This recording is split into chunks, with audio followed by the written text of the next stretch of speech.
കോക്കുമലൻ മോളു എന്താ കാണുന്നത്? കാർട്ടൂൺ ആണോ? ഹലോ മോളൂസ് കുയ്. അവള് കാർട്ടൂൺ കാണുമായിരിക്കും മോളെ, അതാ അനങ്ങാതെ ഇരിക്കുന്നേ. ആ അതെ, കാർട്ടൂൺ കാണുവാ. ഏത് സമയം നോക്കിയാലും എന്റെ ഫോണിൽ കാർട്ടൂൺ കാണാലോ അവളുടെ പണി. മോളെ മമ്മിക്ക് ഫോൺ താ. ഇല്ല താ മോളെ, പെട്ടെന്ന് മമ്മി പപ്പയെ വിളിച്ചിട്ട് തിരിച്ചു തരാം. വേഗം തരണ മമ്മേ. ആ തരാ. ഫോൺ കൊണ്ടുപോയിട്ട് മമ്മിയെ കാണുന്നില്ലല്ലോ. മമ്മി ഇപ്പൊ വരും മോളെ. ചേച്ചിയുടെ ഫോൺ തരുമോ കാർട്ടൂൺ കാണാൻ? ആ തരാലോ. ഏത് കാർട്ടൂണാ മോൾക്ക് വേണ്ടത്? കോക്കോമലൻ. ആ ഇപ്പൊ എടുത്തു തരാം. ആ മോളെ, ചേച്ചിയുടെ ഫോണാ ബെല്ല് ചെയ്യുന്നേ, ഒന്ന് തരുവോ? ഇല്ല തരൂല. അയ്യോ, കോള് കട്ടാക്കിയ.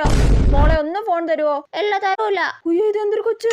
ആന്റി വെറുതെ അല്ല ആന്റിയുടെ ഫോണും കൊണ്ട് മുങ്ങിയത്. മോളെ ചേച്ചിയുടെ ഫോൺ താ മോളെ. ചേച്ചിക്ക് വീട്ടിൽ പോവാൻ സമയമായി. ഇതേ ചേച്ചിയുടെ മമ്മി അവിടുന്ന് വിളിക്കുന്നുണ്ട്. ഫോൺ താ മോളെ. ഇതെന്താ പ്രതിമയോ? അനക്കൊന്നുമില്ലല്ലോ. മോളെ ദേ മോളുടെ പപ്പ വിളിക്കുന്നു. ദേ മോളുടെ മമ്മി വിളിക്കുന്നു. എന്നിട്ട് ഒരു അനക്കോ ഇല്ലല്ലോ. ചേട്ടാ, ഇതെന്തൊരു കഷ്ടമാ. ഏത് സമയത്താണോ എനിക്ക് ഫോൺ കൊടുക്കാൻ തോന്നിയത്?